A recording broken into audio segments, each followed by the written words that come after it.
Welcome to How Not to Fuck It Up, the definitive guide to new business through other people's mistakes, with me, Hannah March, Chief Growth Officer of creative agency Fold 7.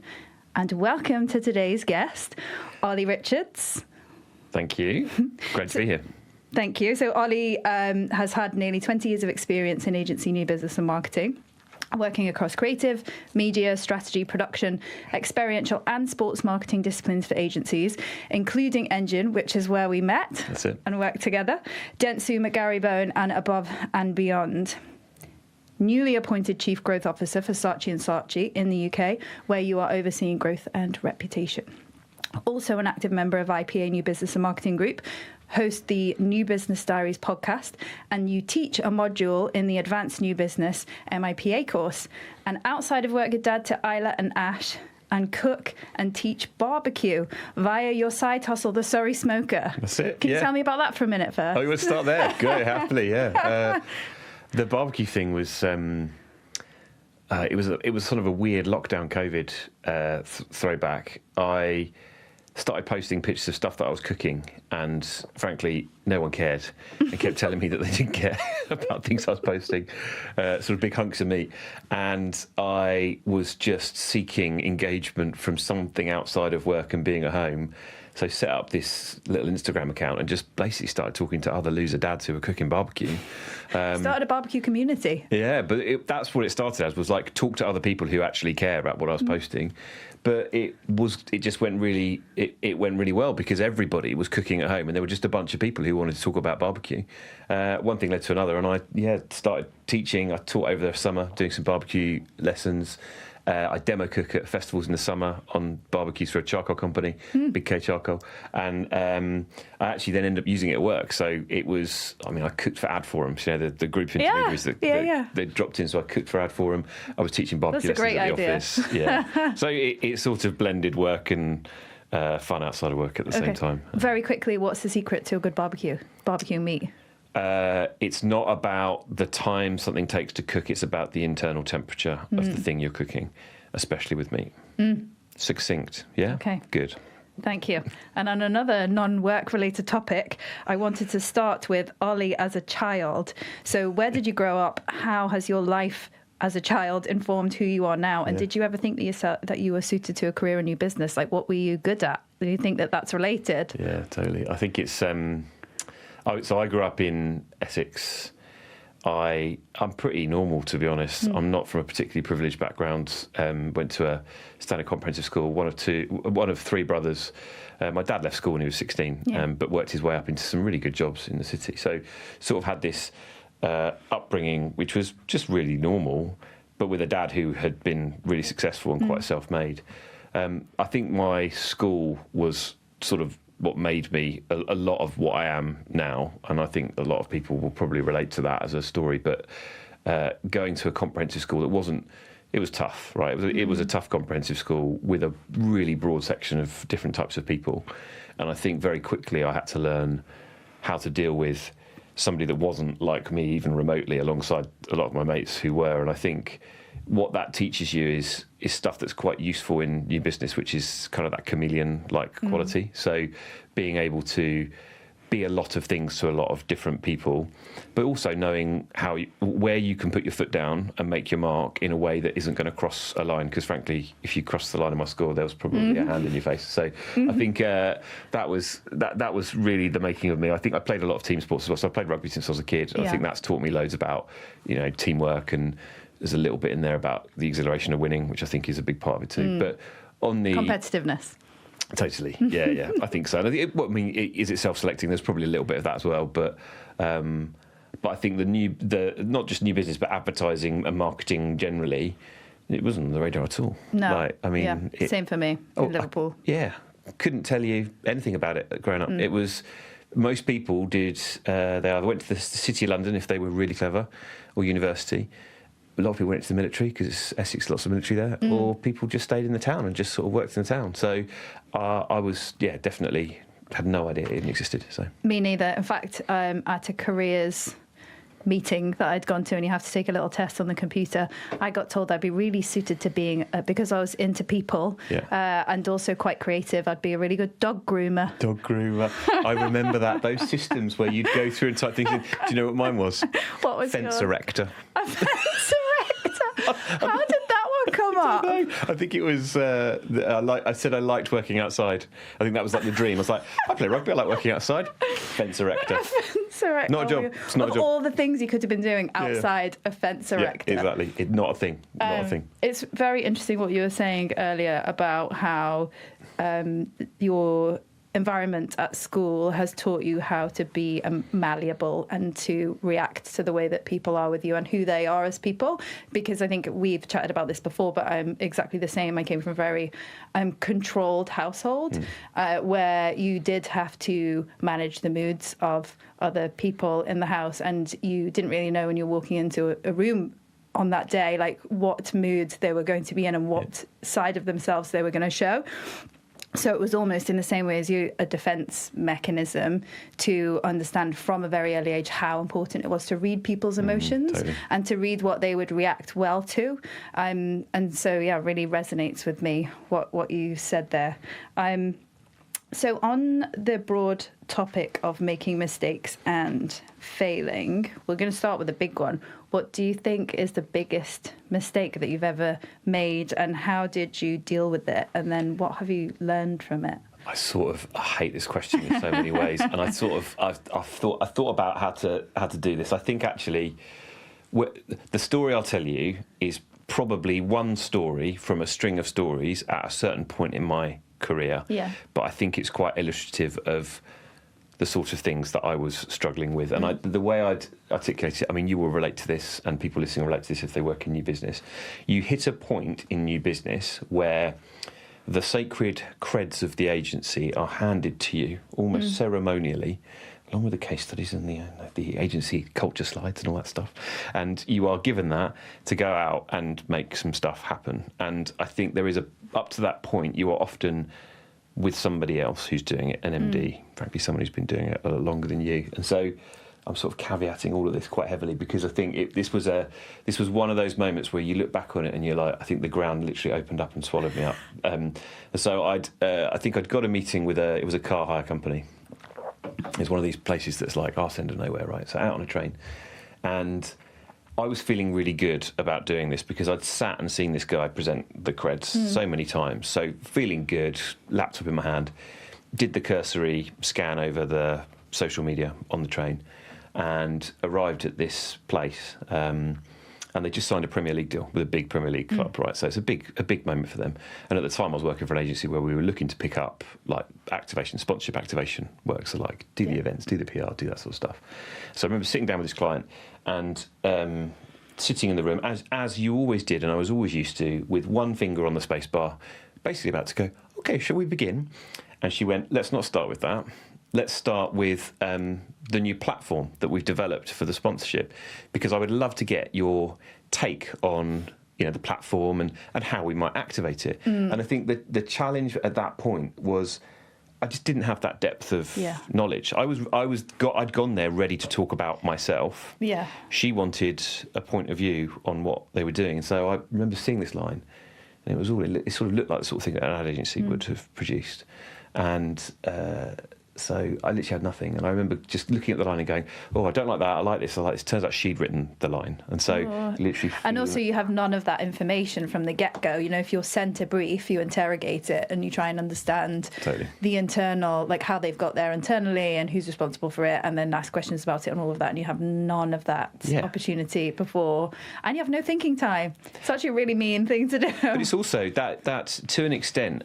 It was on me as well, because I was totally underbriefed, completely overconfident, and so the meeting sort of transpired. It was very clear I had nothing underneath it, because I was thinking on my feet, and I didn't have any live experience because I'd been a career new biz guy up until that point, right? But this is the other thing that I was thinking when you were telling the story, is that that's not our skill set. Like we're not the people who deliver the work. Like we're not the ones who are doing that kind of thinking. So I'm not the right casting in the room 100%. As well.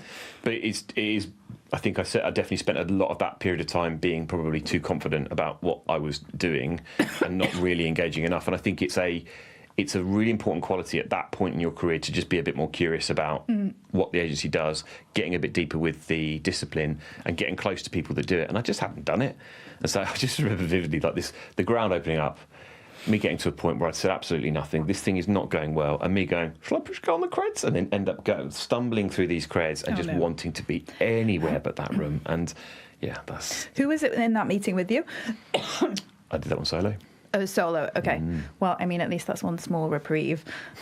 No one knew about it until today. I just came back going, nah, they didn't want it. Yeah. Wherever it was, they didn't want it. I mean, it's, oh gosh, yeah, I feel your pain. And so, I guess the learnings from that one are always ask about what the agenda of the meeting is going to be. Do some reading. Who's the other agency? Why have they signed the deal? That sort of stuff. I think the other thing as well, and I sort of have a bit of a love-hate relationship with agency creds or any presentation about any company you work with, because I think they are this weird crutch that we cling to, and we turn up at meetings ready to push go to talk about ourselves when actually we're not there to do that. I tell you that the best chemistry meetings that we have ever had, we have not even looked at a slide. And I would say that that's my biggest tip, is that in chemistry meetings, sometimes they give you a really specific brief where they want to see something, so you're going to have to show some slides, but often they don't. And I'm thinking of quite a few that we've had in the last couple of years where we've just had them in and we've had a chat, we've done all of our research on them and what they're doing and what we think, we've had the strategy team like looking at what we think they need and like what we think they might need us for, pre-getting the brief, obviously, and then use that information in your chat with them and tell them why you love them and why you think this is a big opportunity for them. It's like showing your passion in that meeting, and that does not involve flicking through slides and 100%. Presenting at them. But also, you've got no idea whether what you're putting in front of them is even remotely relevant, and I think that's the killer bit, and you'll relate to this as well. Like the amount of times I'd sat with someone much more senior than me, who probably owns the company, right, who is just going through the motions on these slides, and you can see the person that they're presenting to just going greyer and greyer because they just don't care.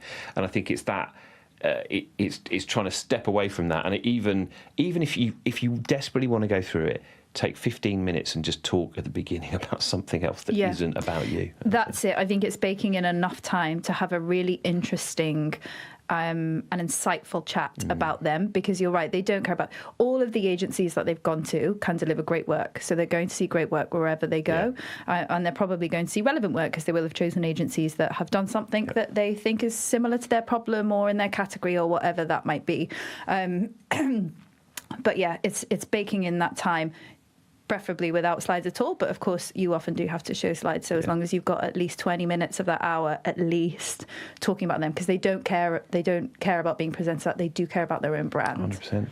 But I think there's the other part of the puzzle with this also is the individual that you're meeting, and I think you can glean loads about somebody who you're meeting on any given day, about them as a full human being. What do they like talking about, what are they quoted talking about. AI is unbelievably good for this now, and so you can build that. Are they in a band at the weekend? Like, this is all really, really useful stuff when you're trying to form a good connection with somebody. So totally agree. I think that personal, and some people feel weird about this, right, because they think it's more kind of another level of stalking, but I find it personally incredibly helpful to know what someone's personally into, because as you say, you can always find something or someone in the agency who shares that passion with them. What do you think are the most common mistakes made in growth roles? So, I've got a couple of things. I think, firstly, I think it's not about you is the mistake that a lot of people, I think people make it about themselves. And I think growth roles, more so than any other role in the agency, it's probably adjacent to being a suit, but it is about lifting other people up. And you are the casting director, you're not the lead on stage. And I think time well spent in growth is understanding the people that you have on your bench, strengths, weaknesses, people they're going to get on with, people they're not going to get on with, and really, really getting to grips with that, rather than, frankly, climbing over other people to try and put your ideas into a slide. I just that, and it sounds weird because you will often be in rooms with other people who all want to contribute to an asset at the end, which is a presentation. it's just not where you should be focusing. I think your secret skill will be to get those people into a good place and get the right people in front of the right people so that things happen. However, a small counter to that is that I think as good growth people, you do have an idea of flow, if there's anything missing that the brief requires, those types of things, I think you can have an eye on. But you're right, it goes back to what we were saying about your biggest mistake that you mentioned, is that you are not the deliverer of the work. Like, it's not your ideas going into that. To build on that, and I think it's a really important point. I think if you go completely the other way, you end up without a voice on the pitch. And I think it's not that. That's kind of not what I'm saying, because I think if you're voiceless, you end up being a process monkey, and you end up being the person that's responsible for the meetings, the meeting rooms, and the colour of the cake at the end. And whilst detail is important on pitches, frankly, good growth people know, based on the agency and the mix of people they've got, where they can add most value. So I know, for example, that my one of my skills is being able to really get under the skin of who the clients are that are going to be in the room. So I spend a load of time, people that know them, trying to build a profile of the sort of people, how do they make decisions, getting under the skin of that. I've spent time in other agencies where my job has been not about the capabilities that we've got in the agency itself, but how do we pull partners in? So from around the group or from partners that we've met. And so I think you can find a place where you've got a voice outside of just the admin. I guess what I'm saying is it's just, I think there are so many voices on what's on the slides that sometimes... Yeah. Yeah. And how do you mentioned there getting under the skin of how they make decisions. Is that in the context of their leanings? So if they've got a background in data, or if they've got a background in brand, and you know that they'll respond particularly well to a certain type of information coming their way. Totally. I think you can glean loads from the pathway that someone's taken in their career. You can glean loads from the sort of projects that they were loudest about. So were they loud about a particular sponsorship? Well, maybe they're quite into music, but did they come up through a traditional advertising route, or did they come up through PR? Interesting as well. So I think you can get loads out of that. And I think those are the little tidbits that when you're sat in a room and you're feeling like you've got nothing to say, that's the gold. To go, have you thought about how Gary might respond to this thing on slide 2, whatever it might be? Like, I think that's, And what's your take on making and handling mistakes, small or large? What's your ethos when it comes to failing? I think this is a funny one. I think Failing Fast is a really good title for a book. I think in reality, when you think about the sort of jobs we do, I actually think failing slower is better. Because the ability to have a look at data and have a look at whether something you've done has had an impact or not, and then learn from it, I think is a bit of a privilege when you do what we do. So whether you're, I don't know, it's a new series of events, it's a content series, whatever it is.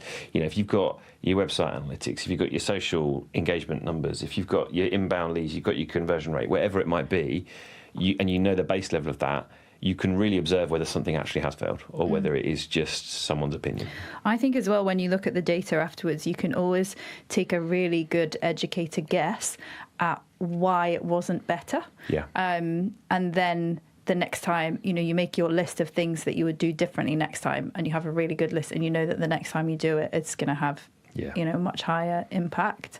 And I don't know whether that's the product of experience or if it's like looking at the data and kind of it comes to you as you're looking at what happened and thinking about the experience, like probably a combination of both. Totally.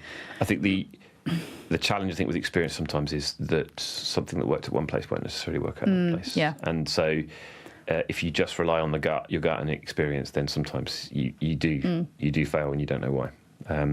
The other thing I think is really interesting in agencies around failure is collective failure. So failing at pitches and how you address the failure of a team rather than a failure of an individual. And I think back, there's no silver bullet to this. I just think it's quite an interesting discussion point, right? That when you come out the back of a really long pitch process and you didn't win it, and let's face it, right, on a good conversion rate, you're going to lose more than you win, probably. Exactly, yeah. So you need to be able to address collective failure. But I think the old school way of doing that, which is what we love to call a wash-up, where a lot of the time, depending on the character you're dealing with, turn into a bit of a finger-pointy contest. I think suits some people really, really well, but actually demotivates a lot of other people. And so washing up after a pitch, I think, is the way you do that is subject to the sort of personalities that you're dealing with. Because if you demotivate your team by delivering really, really harsh feedback in a way that doesn't work for them, you are not going to win again and again and again and again. And I think that's... So that's really interesting. And I'll tell you how we like to do it is anonymous wash-up forms, number one, so that people feel like they can actually say what they feel. And the feedback, the direct feedback per pitch is never given to the group, as in this is the direct feedback from this particular pitch, so this is obviously concerning all of you.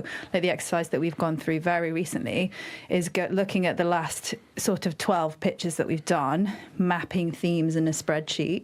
And then you go, so you literally have pitches down one side, then you go through every single bit of feedback and put the themes on the top, map it all so that you can really easily see how much like what's getting lots of the same thing. And so that is what you use to then improve your process, because actually just going pitch by pitch, you're not really, it's not really going to help. It's like if you can see that people are always saying the same thing about, you know, like always saying like the creative brief wasn't very good, or always saying like we didn't have enough time for creative, or we didn't have enough time for strategy, or whatever it was, you can fix that then, and you can tell people that it's as a result of full analysis of the last year's worth of pitching, rather than just this one pitch feedback. So smart. I'd never even thought of doing that before. So you're...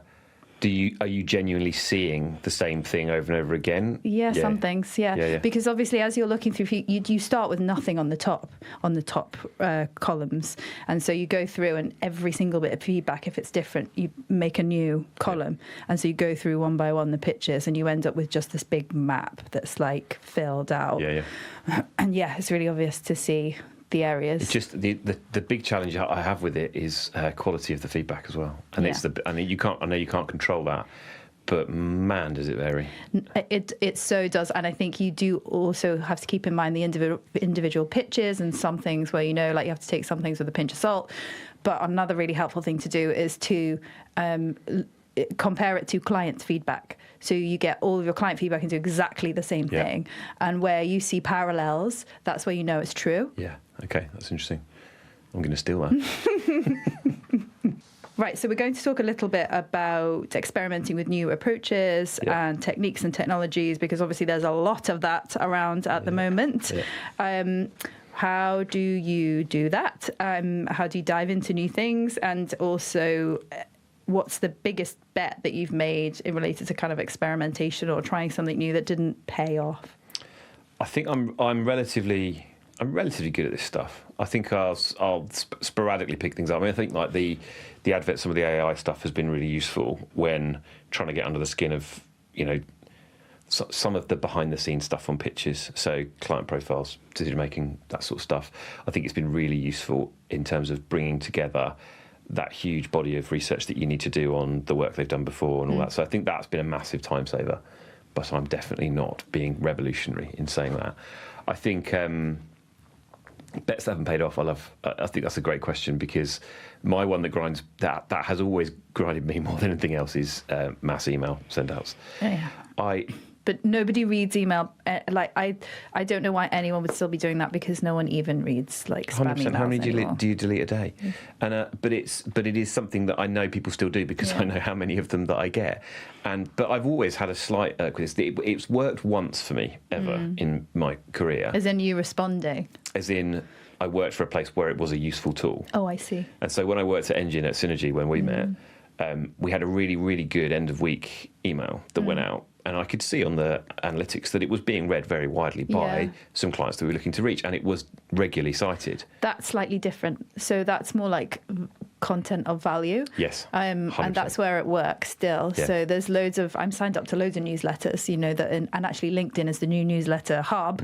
But that's where it works, is if you're producing a newsletter that's keeping people up to speed on the current cultural context of the world, or whatever it is. It's just it's those emails. Oh God, I hope no one listening has literally written this, but those emails that start something like, "Hello, news from agency name Towers this week," and the email then goes down, and literally tells you about things that have happened that week, including the dogs that visited the office and the socials they had. And it's just this idea that just by doing something and filling someone's inbox with some nonsense, that somehow it's going to mean that they are going to respond to it. And I just think with this sort of thing, and actually it's a lesson for anything, effort in versus output out, I would say email is literally one of the lowest in terms of you've got to do a bunch of work to get it in there. No one reads it, but everyone's happy that you got something out. But yeah, there you go. I think there's probably a middle ground. So a middle ground between this is the number of dogs that came into the agency this week, and here's like stuff that's got nothing to do with us but is really useful to you. And I think there's a middle ground that's a bit more like, if you are doing your marketing properly, and if you've got really good thought pieces, or you've got like some really big and interesting piece of news, I think there's kind of middle ground that you can still get away with if it's people that you know are already warm towards you. Yeah, I agree with that. I think I'm probably being a bit glib, to be honest. I think if you know the audience you're trying to target, it's that annoying job that we all put off, but really cohort the audience that you're going after client-wise, understand the challenges they're facing, really break it down so you're being clear, I think you can get really good clarity on the content, and you can start talking about things that challenge they're genuinely facing. Just don't say the agency and the word towers, please. Don't say that. Just stop that. That's got to stop. There are some words that people Tricky. just shouldn't use. Yeah. Do you think all bosses are okay with a certain amount of failure, or only in some circumstances? And then as a secondary question, how do you navigate different CEO or leadership styles? I think this is a quite a hard one to answer, because I think this also changes. This has changed throughout my career, because I think as you get more senior, the relationship you have with your boss changes. But I also think the types of people that I've worked for have changed, because I think there is a bit of a generational divide when it comes to the way that you manage people. Now, I found early on in my career, I worked for some quite hierarchical bosses. And I think when you're working for someone who's quite, in my experience, quite hierarchical, failure is not necessarily tolerated in the same way, and they're less open to it, but they tend to be the loudest voices around innovation and being brave. And I think the two just don't sit together. So I think I definitely found it very hard working for those types of people. What I would say is, as you get more senior in your business roles, when you go and interview for a new job, the biggest thing I'm looking for is my growth partner. So who's the CEO? How am I going to partner with them on growth? Do they share the same working styles as me? Are they going to give me the autonomy that I need to do it? Are they going to respect my point of view on it? And I think that's really, really important, to have that relationship with the boss. Like where I'm at the moment at Saatchi's, Claire, who's my new boss there, she's a very, very modern leader in the way that she looks at that stuff. And so it was a massive green flag when I was interviewing straight away. Whereas I definitely had interviewed at a few other places and gone, okay, we're probably, our working styles are probably going to be a little bit. And what was it that told you that was the case? Like, just interested in an interview situation, obviously you're having a chat, and like, what were the flags? Like, what were those things that you saw in her that also you didn't see in the others? I keep quite, it's the softer stuff that I think is really interesting. So when you're collaborating and building on points, so when things are, because I think it's a bit like when you have chemistry meetings with clients interviews, right? Good chemistry meetings are when you are building on each other and you're almost mirroring what it's like when you work together. Those are the interviews that I came away really energized, and that was the Saatchi interview. I came away really energized, going, it felt like we were almost building it before I'd even started. Whereas the old school hierarchical bosses, they've got a list of questions and they want you to answer them, and they're looking for, they're writing things down. They're looking for cues about whether you've said the thing that they want you to say. And I think it's a very different vibe. And I think it's fascinating that you said that you have a hunch that that's a generational thing. It very well might be, but I'd never really put it down to that before. I think I'd always thought everybody's very different in the way that they work.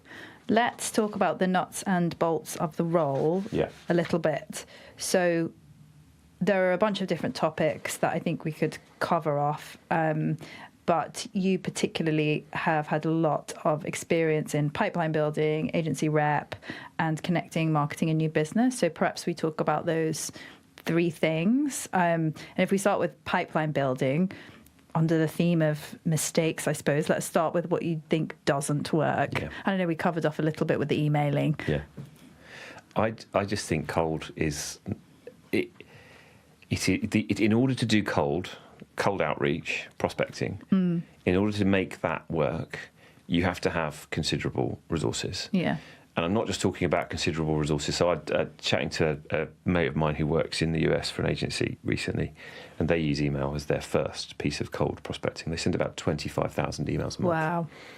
They then track those emails, who's opened them, and then they have a team, I think, of 6 people that then go in and just qualify things and try and push things through. They then get to the end of it, and I think they generate something like 3 meetings per person per month. Right. So it's a humongous amount of resources, humongous amount of filtering through, and I think that's the same for cold calling and anything else.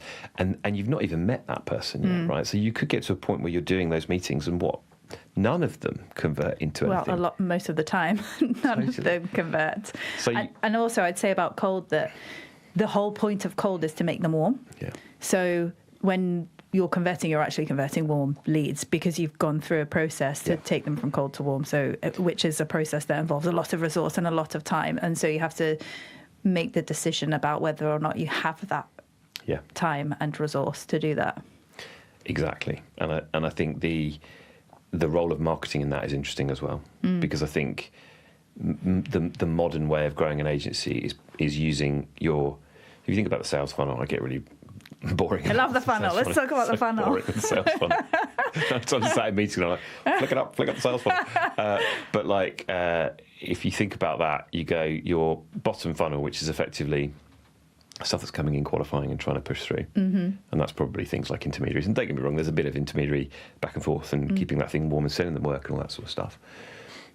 You've probably got referrals, you've probably got management, connections, you've got your own connections, all that sort of stuff that sits in the bottom of the funnel. I'd say the next one up is really interesting for me, and that's where you start elevating into going to networking events. Generally, if you're going to networking events and clients are at networking events, there's a chance they're market for what you're doing or about to be coming to market. And so as you go up the funnel, as much as your activities are coordinated in that way, I think also you need to start thinking about clients who are about to be in market and not in market and start segmenting that accordingly and making sure you're turning up a place like LinkedIn. I think is a really good mid-funnel place to show up as well in terms of how you're sharing content, how you're sharing work. Yeah, and you have to remember as well that in our game with the big budgets and the kind of tenures of agencies and the tenures of CMOs, et cetera, 90% of our target market will not be in the market for what you're selling at any given time. So it is really about that kind of long game and the keeping in touch and the events and and all of that. I think as well on the 90% stat, that's quite a nice way of putting it. I think probably 90% don't even care about what you're saying or what you like. You've got to be really clever about how you're reaching that 90% in a way that is genuinely useful to them. And that's the thing. As soon as you come up the funnel, it's less me, and it's more them, and working out what it is you need to say in order to be useful. What could you give them that's helpful to them right now? Yeah. Without expecting anything in return? Exactly. And then you mentioned networking events a little bit, so let's talk about that. What is your approach to networking events, which I hate the word. And is it you that goes? Is it the leadership team? How do you manage that? I need to work out the way we're going to do it because I'm still very new at the place I'm at now. I think in the past, this stuff works far better when you're like hunting as a pack, for want of a better phrase. I think to get leadership out and talking to people, to get your practitioners out and talking to people, I think is really, really powerful. I have definitely spent a lot of time doing it on my own. Yeah. I think that what I've learned on it is be really targeted about the stuff that you're going to. You will waste a lot of time if you go to the wrong event, and you will spend a lot of time walking around talking to a bunch of people that are probably trying to sell you stuff, not the other way around. And I think it's making sure you go to the right events. I think over time you start getting your head around what's good and what's not good. Yeah, and I think I tend to like the more intimate ones. Yeah, same. Where it's kind of very senior industry people and it's quite intimate. And people also, in those, there are certain events that you can go to. Oystercatcher's Club is one. Ingenuity do like a few. The AAR Christmas drinks. Yeah, the intermediaries are really good at them actually. But those are the ones where clients are kind of willing to hang around and drink and chat. And you don't necessarily need to talk about work. Obviously, you can ask them what they're up to, but it's just a nice place to connect with someone versus, one of the big events like ProcureCon or whatever it is, where you're, as you say, you're just kind of in a sea of like loads of people who don't want to talk to you. Yeah, or like you go to South by Southwest and you're trying to grab people between talks. It's just never going to work. It just doesn't, like, you're just a nuisance. Yeah. And I think that's the key with it. I think the other thing with networking, I can't really tell me this. Like, it's always stuck with me is take the pressure off it. Like, because it's a mid-funnel activity, don't assume that you're going to go along and drive something and make something happen tomorrow. Yes. The really, really good people at this show up everywhere and just show up, have some nice conversations, and just move things forward by a centimetre. You don't have to get everything over the line. That's absolutely true. And as soon as you've got and also just treat it like you're meeting a new person who might be in your life, who you might like. And genuinely, that happens at every event. I'll be chatting to people and I'll just click with someone and, you'll have a really lovely chat. And then you've got a new potential friend / acquaintance. There's no sell involved. It's just, I like this person and we're going to connect. 100%. Also, I think, to build on that, it doesn't all have to be reaching a client, having a conversation about their business. Like, some of the best people, and frankly the most useful people I've ever met, they weren't clients, they were people at other agencies. Yeah. And you meet people at other agencies and you never know where they're going to end up, but you'll partner with them on something, or they'll bring you something, or they'll help you with something. And I think that's the other part of it, is keep a really open mind about the people that you're meeting, because like you said, the ones you click with, you'll stay in touch with for years. Just because you like them. Yeah, So, but it's so human. It should be human. It shouldn't just be about sort of, finger gun. Oh, I don't know. You want to buy my agency? You want to come and have a meeting? I think it's, I think you just take the pressure off all that stuff. Totally. I think you just remove the word networking and you're just meeting people. Yes. You're just meeting people. And if you like them, then you stay in touch. And also, if you don't like them or you don't get on with them, no matter who they are or where they work, probably don't contact them. Like, don't put them, put them in your Rolodex or whatever. Do you still have a Rolodex? I love that. No. Love that for you. Why did I say Rolodex? Don't know, but I love that you have one. That's great. I'm not sure I even know what one is. Don't either. I still have a fun facts. I don't have fun facts. I don't. I should. Anything else on pipeline building that we haven't covered? What do you think? No, I think I'd probably just segue onto the marketing stuff, because I think the two are pretty symbiotic. Yeah. I think that point about audiences and being really clear on your audiences is something that sits. If you are lucky enough to have a brand or a marketing person and then you're a new business, that is the thing that joins you together, is the point of view on the audiences and the need state of your audiences you're trying to reach. And I think that becomes something which will, in a world where sometimes that relationship can be a little bit difficult sometimes, because you might have differing agendas, that's the thing that brings you together, which I think is really good. I also think that approach to data and tracking on marketing is also a feedback loop for new business too. So what went well, who responded to it. I think social now, it's amazing. Like, you get good coverage on the work that you're doing.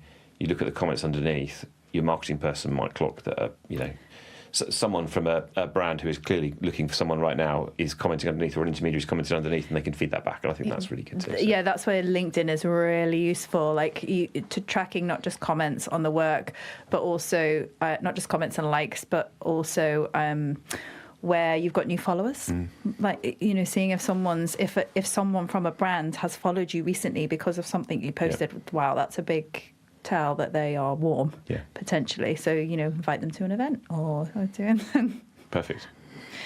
And so, agency reputation, anything else that what are the key things that you think really don't work? And then flip side, what have you found works the best when you're thinking about building agency reputation? And also, you've been in a lot of different types of businesses. It's probably a little different depending on where you have been. Massively.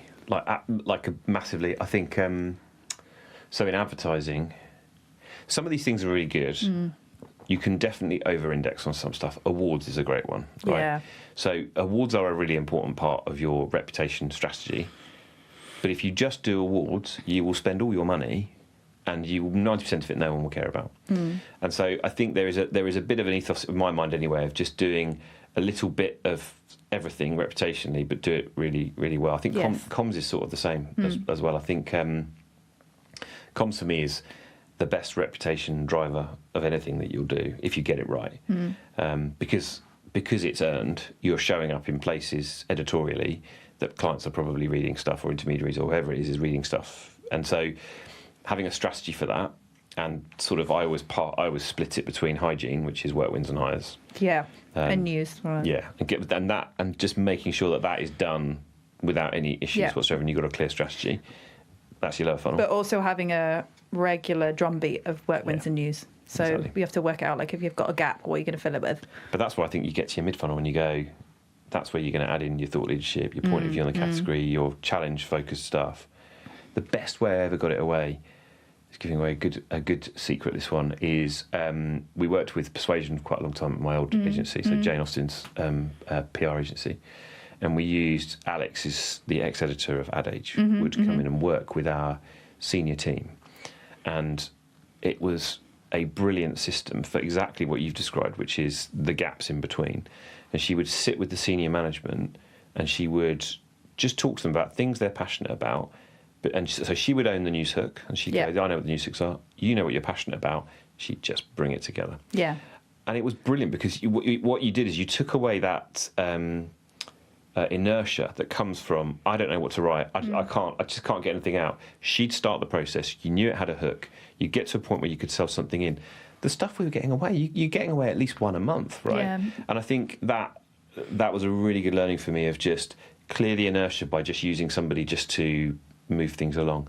And say where I'm at the moment, so that we use a centralised comms team, the publicist centralised comms team, they're brilliant. And my current comms partner, like, she's got that same sort of vibe, and I think I'd be very keen to continue that sort of, get the stuff out and make sure that you've got something to fill the gaps. Yeah, there's a third point to that triangle, I think, because I think it is a triangle, and you've talked about two of them. One is the passion. What are they passionate about? Well, what your team passionate about? The second one is a news hook, because that's what press respond to. And the third thing is something that relates to what you do, as in, like, the challenges you solve, or which is kind of where you're going about the content in general. But I think that's the 3 points of the triangle that you need to hit. I need to steal the third point. I think I was missing a third point in my triangle. I think I've been presenting a line. Connecting marketing and new business. There are many different ways that I have seen that people try and do this within agencies. Clearly, everybody knows that the whole point of marketing is to bring in new business. That's why anyone attempts it or does it. It is a new business activity in itself. And then there's the moving through the funnel, the sales side of it, etc., etc., etc. Often you have different teams doing this. Sometimes you actually might have one person if it's a small agency. So if you've got different teams or different people, how do you make sure that they are connected? And not just connected, not just kind of working together physically or speaking to each other, but actually that marketing is informed by new business and vice versa, and that what marketing is doing is going to be valuable to new business and actually driving leads? I think it has to ladder up to something bigger than both, because I think sales and marketing are executables, really, aren't they? I think that the challenge, we're talking about failing. I've worked in so many agencies where the agency positioning is just a bit of a fail, because it just says what you do. It's not differentiated. It doesn't really cut through. And I think a good agency positioning should be a platform and an aligning thought between those two teams. It should be really clear for sales, the value that it's adding, the differentiation that it's adding when you're having a conversation with a client. And for marketing, it should have the breadth that they need in order to talk about a wide range of different topics. And you should be able to get to a point where you almost turn the positioning into these pillars, and you have your comms pillars that sit underneath, that relate to your people, that relate to your products, that relate to your capabilities. And I think if you get that right, the teams will feel very aligned, because they are all shooting for the same thing. I think the danger a lot of the time is that we come up with very undifferentiated positions. Robin Bond is good on this stuff. He talks about agencies, the market in London not being oversupplied, it's just undifferentiated. I think there's quite a lot of truth in that. I think we are very poor at differentiating ourselves in a world where we spend our entire lives differentiating our clients. I agree. Well, there's the whole... I do think, though, that there is... I sort of prescribe to the view of relative differentiation. however, because we aren't that differentiated. You know, we all offer very similar services. Like there are lots of us who are very good at what we do, but the relative differentiation is where it matters. So are you more values driven? Are you more leaning, you know, in what ways do you show up do you index higher than other agencies? And that's what you lean on, because we aren't that different. So the ways in which you are, it's all about how are you, what are your relative differentiation points in comparison to other agencies. I really like this relative differentiators thing. It goes back to what you were saying before about how you need to understand the individuals that you're pitching to. And then if that also fits with your relative points of relative differentiation, like for example, if we were really data led as a business, and very data driven, and you know, we always wanted to be super connected to the data and insights teams of our clients, et cetera, then that would be a really great point of differentiation in general, but also as an independent agency, but also if someone's come from a data and insights background, that would be a perfect match. Yeah, which is funny you say. It's exactly what Saatchi's at the moment is. The insight capability is it's not even a relative differentiator, it's just a massive differentiator in terms of the level of access we have to data, and effectively just being a power adapter for all of that insight that's coming in from the outside, and then turning that into actionable stuff for creatives to then make the work better.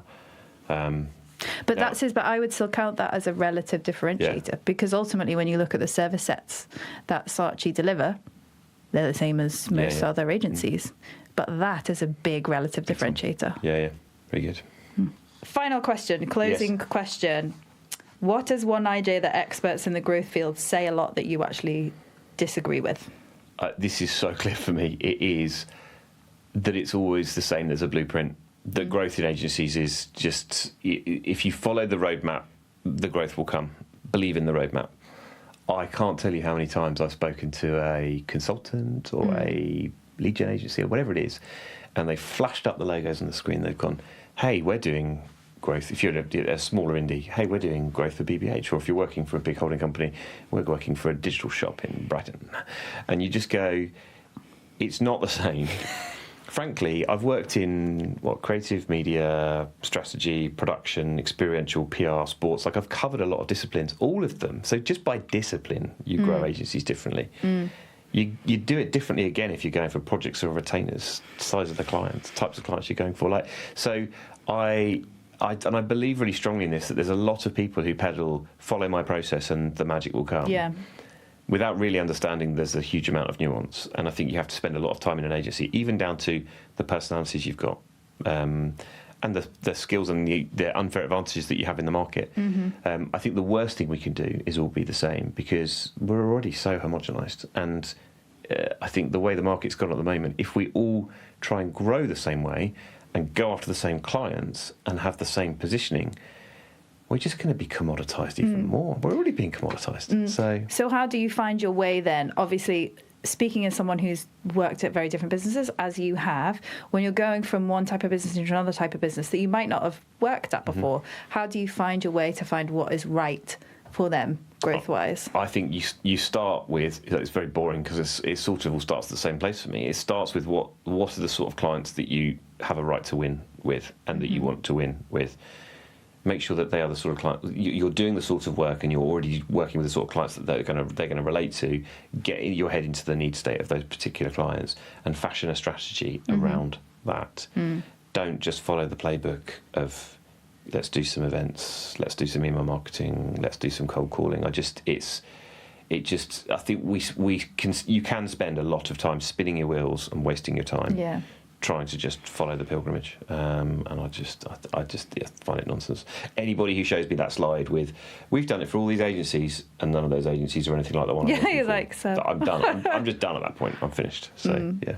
You would think they would tailor it just a little bit to who they were talking to. But also, do you know how much time do we spend tailoring bloody slides when we're talking to clients? That's what I mean. And these people come in and they just go, work for agencies. I'm like, cool. Well, I've worked for businesses. Like the same thing. Hello, client. Yeah. I have worked for businesses. Yeah, exactly. Shall we shake a hand? yeah, exactly. Oh, thank you, Oli. That thank was you. a really fun chat and very insightful. So thank you very much for coming. Thank you so much for having me. the Really podcast. good chat. I think I've learnt more than you have. No, not at all. Thank you for joining this month's episode of How Not to Fuck It Up, the definitive guide to new business through other people's mistakes. Tune in next month for more mistakes from industry leaders.